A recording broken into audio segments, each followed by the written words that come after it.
Did Jesus claim to be God? That's one of the most important questions a person can ask about Jesus.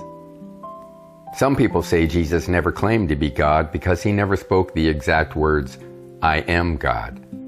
Others point to the Gospels and say the evidence is clear. So what does the Bible actually say? When we look at the words of Jesus, his actions, and the reactions of those who heard him, a consistent picture emerges. Jesus repeatedly claimed authority, accepted titles, and spoke in ways that his audience understood as identifying himself with God. Let's look at the evidence. One of the clearest examples involves the forgiveness of sins. In the Gospel of Mark, a paralyzed man was brought to Jesus. Instead of addressing the man's physical condition first, Jesus said, "Son, thy sins be forgiven thee." The religious leaders immediately reacted, "Why doth this man thus speak blasphemies? Who can forgive sins but God only?" Their response is important.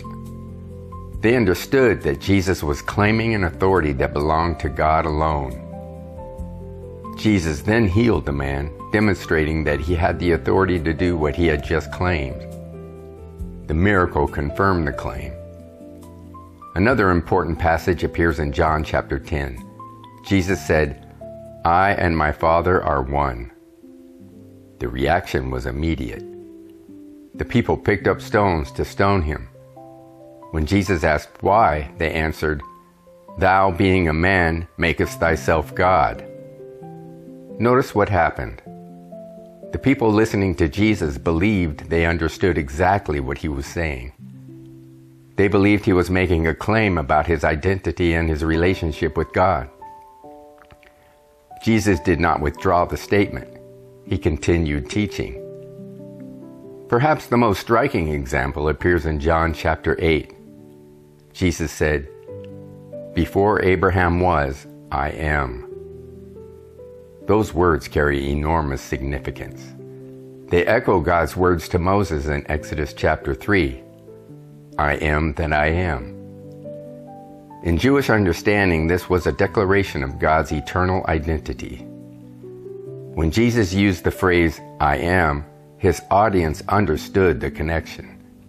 The Gospel says they attempted to stone him. Again, the reaction reveals how they interpreted his words. Jesus was not merely claiming to be older than Abraham. He was making a much greater claim. After the resurrection, we find another important moment.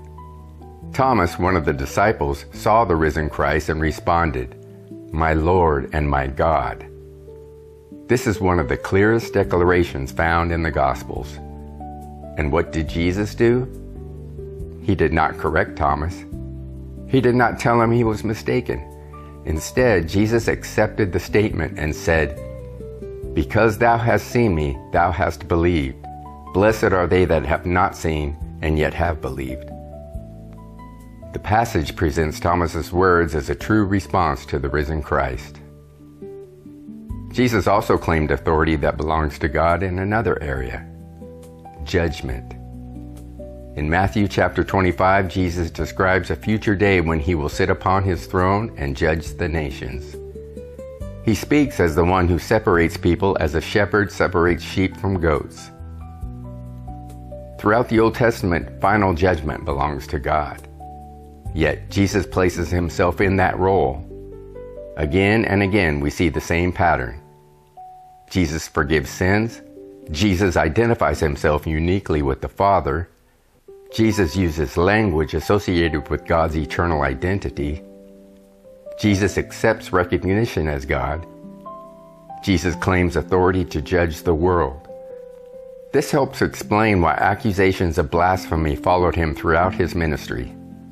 The people around him understood that his claims carried enormous implications. The question wasn't simply whether Jesus was a teacher. The question was who he really was. And that question still matters today.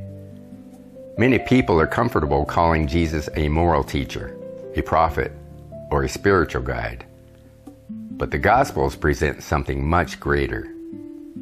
They present someone who speaks and acts with divine authority. someone who forgives sins, someone who accepts worship, someone who claims the authority to judge humanity. When all of the evidence is considered together, the picture becomes difficult to ignore. The issue is not whether Jesus used one exact phrase. The issue is whether his words, actions, and claims point in one direction. And they do. The Gospels consistently present Jesus as far more than a teacher. They present him as sharing the identity and authority of God himself. If you'd like to study this topic further, be sure to read the full article at accordingtothebiblebooks.com. Link is in the description. Thanks for listening, and please join me on the next Bible lesson.